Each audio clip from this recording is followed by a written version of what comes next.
Recently, I've been thinking of doing my own sort of little solo series. Naturally, the first thing you must do if you're going to start your own solo series is come up with a title. Well, perhaps you should have some content first, but in my case, I started with the title. And I thought of many things, many ideas rolling around in my head, down in the farm, back at the ranch. And at last I came up with the brilliant title of Western Thought. Yes. Maybe not brilliant is the right word. Adequate? Let's go with adequate. What do you want? Not Larry McMurtry. So here is the very first episode of Western Thought.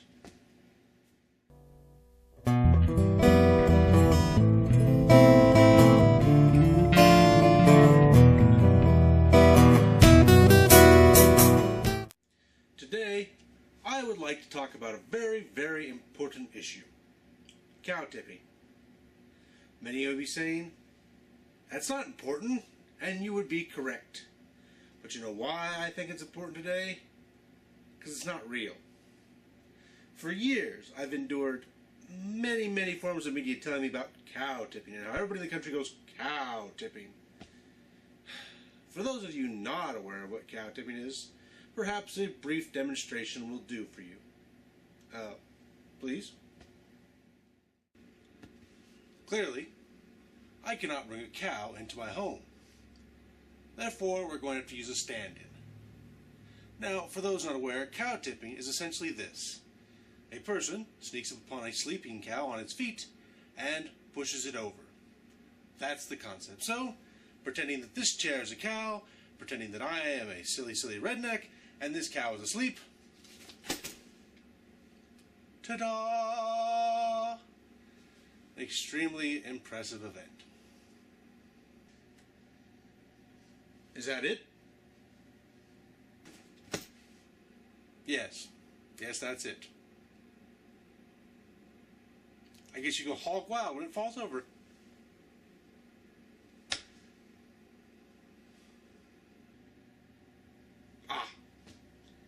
Hog wild. Anyway, let us discuss briefly why this is just plain stupid. To start with, cattle don't sleep on their feet. It's hard to believe, but they, like the vast majority of creatures in the animal kingdom and mammalians everywhere, sleep laying down. Therefore, they can't be pushed over while they're sleeping. They're already on the ground. But you say to me, BigBlackHatMan, what happens if the cow just happens to fall asleep on its feet? I've seen a person or two do it. Why can't a cow? Very well. I shall accept your ridiculous premises. So let's say the said cow falls asleep on its feet. For those not aware, a cow weighs around 1,000 pounds. And despite the fact that those legs look spindly, they're not. They're strong. It's a low center of gravity. Pushing it over means pushing over something that is easily 4 times your own weight.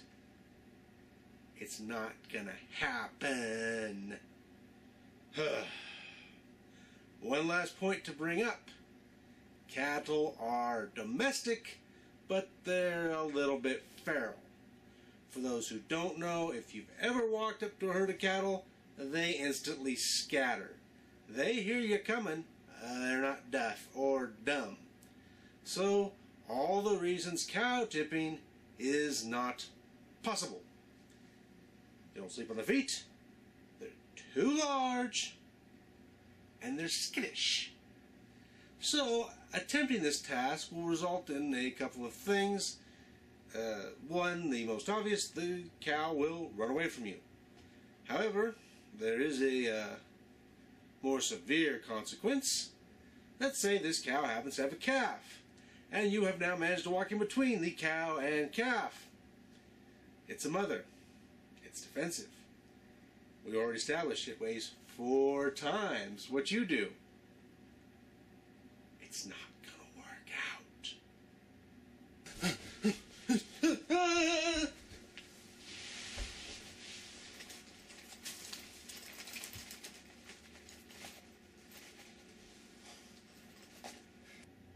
So there.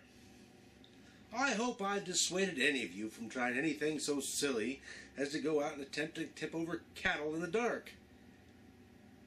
Or the light, or any other time of day for that matter. I gotta admit though, it might be kind of funny. See some old cow knocked down, falling around, hooves in the air. Of course, there's also the farmer, the rancher, whoever it may be. He probably owns a gun. Just putting that out there too for you. Just to help you in your safety, in your time of need. So, happy trails, don't tip over any cows, and watch out for those rough patches.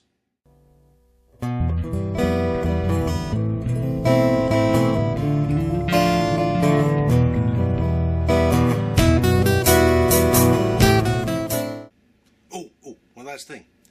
Cow tipping is fake, but snipe hunting is real. And for anyone who'd like to go on a snipe hunt and you happen to be in my area, I'll be happy to take you along.